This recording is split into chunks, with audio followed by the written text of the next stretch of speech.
everybody. It's Mrs. Wilson coming to you live from what I love to call your own clay dough sculptures, or how you could create your own clay dough.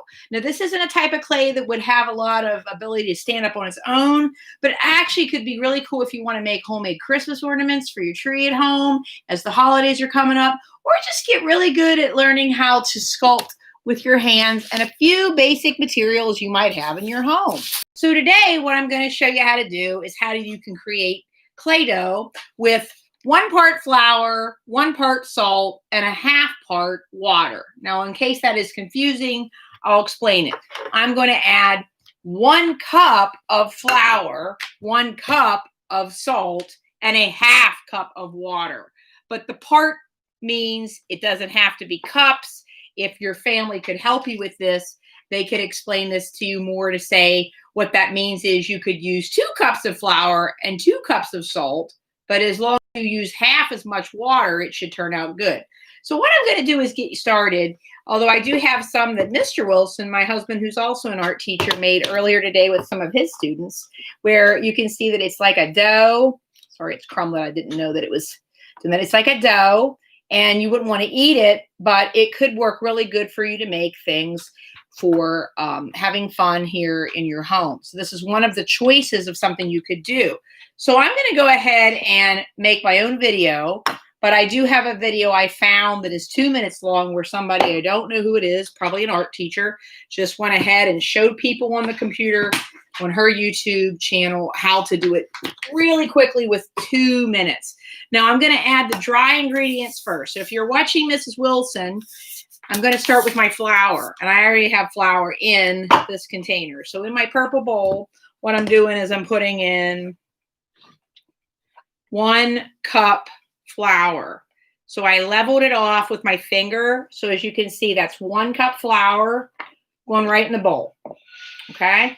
Now, if you wanted to worry about your workspace, or if you have anything that you need to move, my computer is not super close to me, and that is a good point. If you are somebody at home working remotely, sharing your screen today and trying this activity, make sure that you don't have the computer too close to your messy area. But I'll pull back my screen just a little bit so you can see me at the same time. And again, I'm going to try to make this quick because I don't want to share too long, but this is how you can make this really fun dough to make things with. It'll dry on its own. Okay, so I'm done with my flour. Now I'm going to use my salt. I'm going to pour it over the cup because, again, you want the same amount of salt as the flour. I found a video where the lady used 1/2 as much salt. It doesn't work as good, in my opinion. But you can always experiment as an artist. So I'm taking all that salt, and I'm just trying to fill up my measuring cup. So I'm doing the same parts. I chose a 1 cup measurement. Okay. Now, the first thing you want to do is be able to mix that up. You always mix your dry ingredients. And I'm just using my hand. So it doesn't really look that exciting. It's just like a floury, salty mix. Then I'm going to take my 1/2 cup of water, which is cold. I'm going to dump that in next. Now, our artist that I found on a YouTube channel of her own, probably an art teacher or someone trying to help people remote, she used a spoon first. I'm not worried about getting my hands dirty. So your hands are going to look like that. If you want to make it easier for yourself, use your dominant hand, meaning the one you write with, to work the clay or work the dough by turning it. Use your other hand to hold the bowl. Mixing machines do this too, but I'll be honest, kids, if you're trying this activity, which is a choice, you don't have to do this. This is something that is really fun to do, and don't be afraid to get your hands. Okay, so I just took a break from the mess cleanup part of this video to cut this to show you the next step, okay? This is an idea that you may already have of what do you do with that dough when you're done making the clay, but I will say to you that having something in your home to get excited about Christmas would make sense. That's why I'm wearing my Christmas light shirts, everybody. And, you know, having a rolling pin could be a helpful thing. If you have any cookie cutters, that's something I'm going to demonstrate, that I found some cookie cutters. I got a heart, I got a star, and I even found, hey, Thanksgiving's coming up. I even found a turkey. And all I'm going to say is your dough, excuse me while I turn the camera. I'm trying to keep the camera away from the mess. You may discover that your dough needs a few minutes to set up or needs some time to set up. And the more you work with it in your home, the better it will work. But right now, like what I'm going to do here is I'm going to adjust my camera again. And this is just a demonstration that I do not think I have to do. But just in case you're somebody that doesn't understand what you could or couldn't do with this clay, let me explain something about it. This type of clay is a dough. It doesn't have to be cooked. You could create a sculpture with it, like a little pot, but you wouldn't be able to keep it to eat out of. But if you wanted to make some kind of a freestanding sculpture, like I'm making a cute little pinch pot here, right?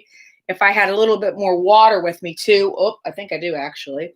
Yep, just a little bit of water on my fingers, just like making a little air dry pot at school or a real clay pot. You could do that, okay? I would recommend you only make the air dry clay or the clay, and then if you want to add color, I would wait until it's dry, and then I would consider painting it after it's dry. It should dry in a few days. It may be possible to bake it, but I didn't want to get into that because there may be kids watching who want to try this all by themselves, and that's the goal, is to make art projects for you that you could do all by yourself as long as your family has these materials. I would say $2 is all you need to buy a bag of flour and a container of salt. That's how cheap it is. Now, this is how I learned to use a rolling pin, by the way, boys and girls. My mom taught me this, that if you put your hands here and not here, you actually will have better control.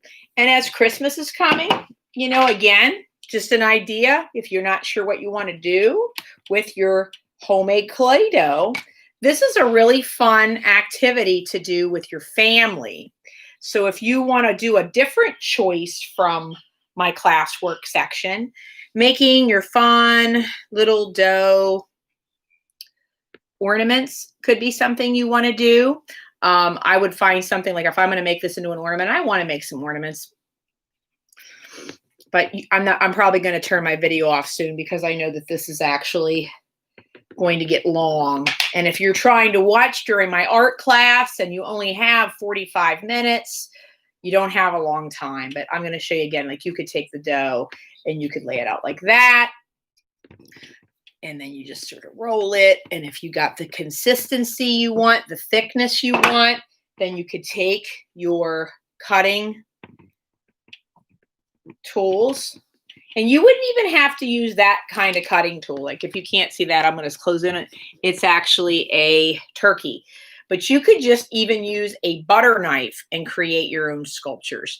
You don't have to create any of the little things that I'm demonstrating. I just looked for some cookie cutters. But again, this could be a really fun lesson or activity, should I say, that you could do in the fun times with your family coming up. Thanksgiving's coming up, and this is actually sort of the same way people make pies, but this air dry would dry overnight, put it in a warm place. You don't have to bake it, and eventually you could also cook it. Or I'm sorry, I said that wrong. Eventually you could actually take this clay and you could paint it or decorate it and hang it on a tree. Now, before I close out this video, if I wanted to take this little ornament, okay, last thing. If you wanted to make these flat objects that you're making with your salt dough or your clay dough, if you wanted to create those so that they hang on a tree for Christmas, the best thing you should do before you actually say, I'm done with these and let them dry, is find something to make a hole so that you could pierce it with a object, something. It doesn't have to be fancy. I'm even thinking like just using a pencil. So I went to a table area behind me and got myself a pencil. And I'm just going to show you that, like, if this was going to be for an ornament, I would make sure that I place my pencil and make a hole that goes through the dough, but leaves the dough so that it's not going to fall apart.